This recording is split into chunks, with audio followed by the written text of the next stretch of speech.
what happened on 9/11 is a phony, and we've never learned the truth about 9/11.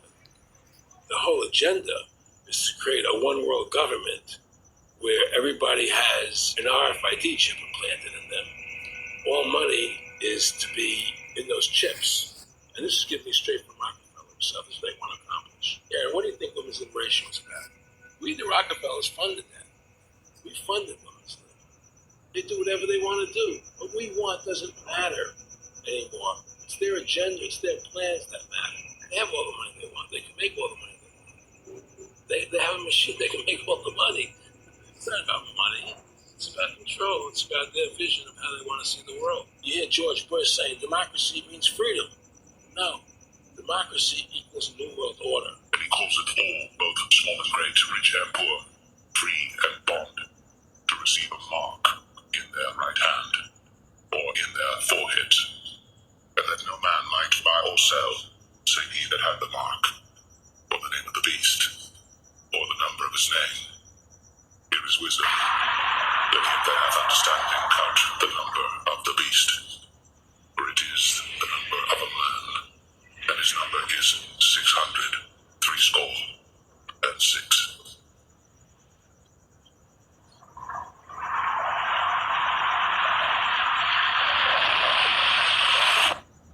Today marks a historic step forward in our national security. Let's go live to reporter Sarah Martinez at the Registration Center downtown. More than 50,000 people have come here this morning to register. This is the future of secure identification, linking identity, healthcare, and payments in one verified system. When the mark of the beast is introduced, countries will present it as a matter of national security.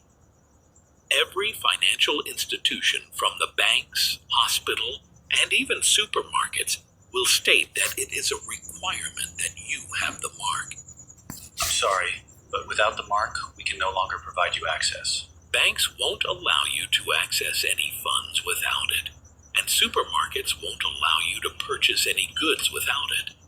You'll need to get registered before you can shop here, sir. Hospitals won't treat any patient who hasn't been marked. I'm sorry, ma'am, we can't proceed without your digital mark. The mark of the beast won't be branded as evil. No, the mark will be incentivized. Early takers will be offered discounts and access to products and services. Then, gradually, those benefits will be exclusive, only to be available for the marked. They'll call it modern convenience. You'll call it a small price to pay, until the day you can't eat without it. Can't travel.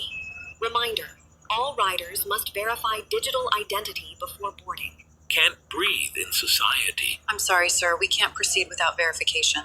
Unless you bear the symbol. You see, when the mark of the beast is introduced, the Antichrist will make life without it so difficult that many will simply cave into the pressure. People will feel the pressure from society to conform. James Carter, please follow me to room 4.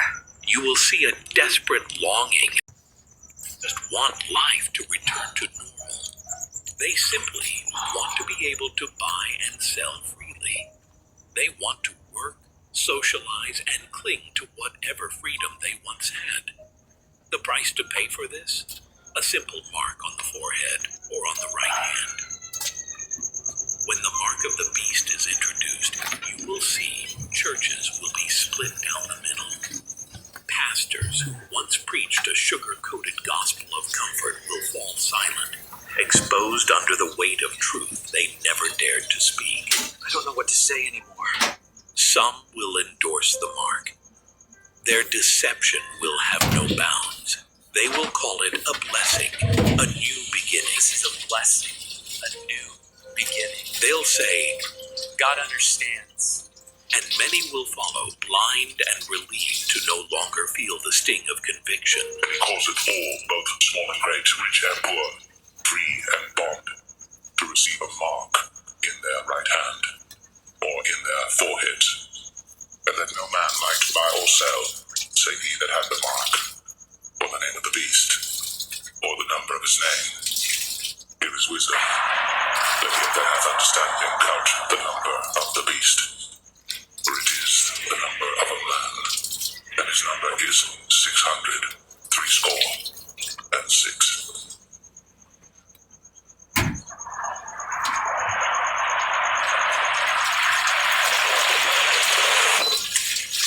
When Julius Brotberger goes to work, he doesn't need ID. And he doesn't need money. In fact, much of what he needs to get through the day is hidden right there, just below the surface, in his hand. Like to touch it? Yeah. Yeah? Oh, weird. Yeah, it's like a grain of rice. Yeah, grain of rice. Embedded in his hand is a microchip that serves as his keys, his ID, and his wallet. Yeah, it's all in chips. So I use it like to get around the building. Buy snacks. Yeah, exactly. Let's buy some snacks. So I can't open it. No. Okay. So what I need to do is I need to first flip my chip, and it will log me in, and from there I get access to the fridge. Popular TV shows like Black Mirror have imagined chips as part of a dystopian future. Install in-grain procedure with local anesthetic, and you're good to go. In Sweden, the microchips are already here. The microchip implants use the same technology that's in contactless credit cards. Which have made cash pretty much obsolete in Sweden. No cash. At this tech fair, a chipping event for those on the cutting edge, merging their hands with this new technology. I thought it would be fun, right? The process is simple and swift. A pinch of the skin, and in a matter of seconds, the chip is inserted. The transformation is complete.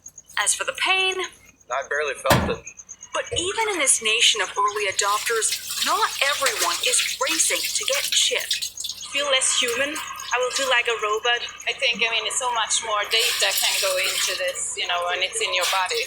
There's no central registry tracking how many people are chipped, but biohacker Hannes Wellblood estimates between 5 and 10,000. In the future, do you think everyone is going to be chipped? I think it will be voluntary, but I am certainly convinced that millions of people will find it very, very valuable to have a smart device under their skin. Human microchipping may be our future, but in Sweden, it's already reality. And he calls it all, both small and great, rich and poor, free and bond, to receive a mark in their right hand, or in their forehead, and that no man might buy or sell, save he that had the mark, or the name of the beast, or the number of his name. Here is wisdom. Let him that hath understanding count the number of the beast, for it is the number of a man, and his number is 666.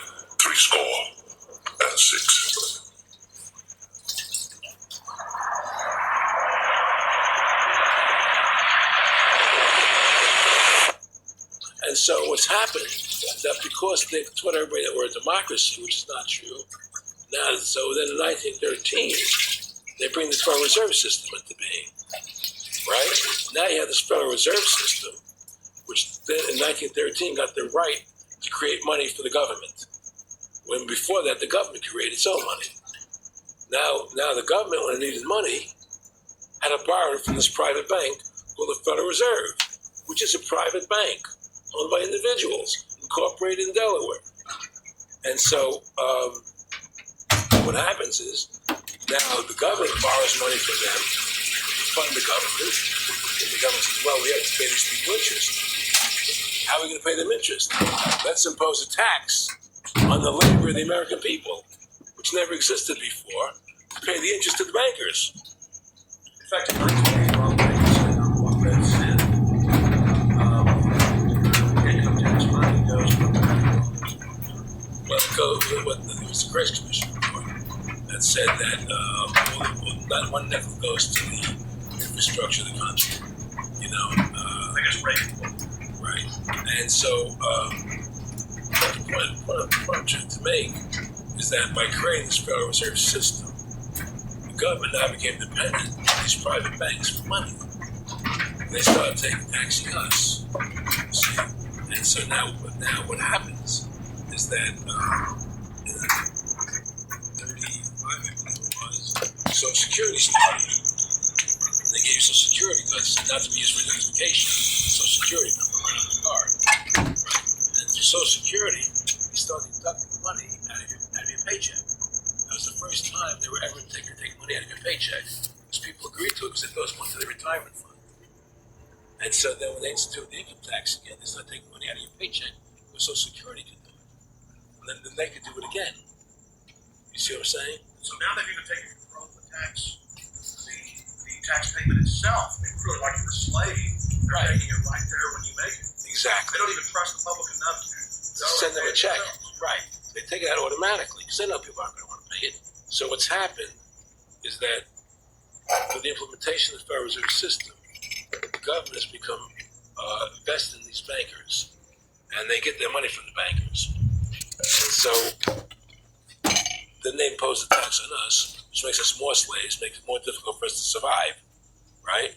Giving them more profits. And now what's happened is that through the Federal Reserve System, the bankers have pretty much taken control of our government. It doesn't matter Republican and Democrat anymore, because they're both the same. Neither one of them are doing much shutting down the Federal Reserve System or stopping the payment of taxes, or any of the big issues that face Americans, right? So I had a friend, Nick Rockefeller, okay, who was one of the Rockefeller family, and he, when I was running for governor of Nevada, he introduced himself to me, and we became friends. We started talking about things, and I don't know a lot of things. And one of the things that we used to talk about was the ultimate plan of the banking industry, what they wanted to accomplish, and the goals of the banking industry, not just the Federal system, but the private banks, Germany, England, all over Italy, all over the world. They all work together. They're all central banks, and they're all part of the Communist Manifesto.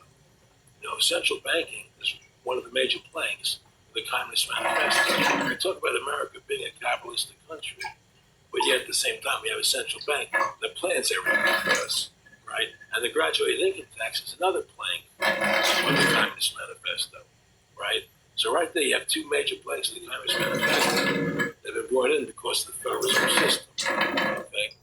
So the ultimate goal that these people have in mind is the goal to create a one-world government run by the banking industry, run by the bankers, and they're doing it in sections. The European currency, the euro, and the European Constitution is one part of it. Now they're trying to do it in America with the North American Union, right? And they want to create a new currency called the Amero, right? And the whole agenda is to create a one-world government where everybody has an RFID chip implanted in them. All money is to be in those chips, right? There'll be no more cash. And this is getting me straight from Rockefeller himself. This is what they want to accomplish. And all money will be in your chips.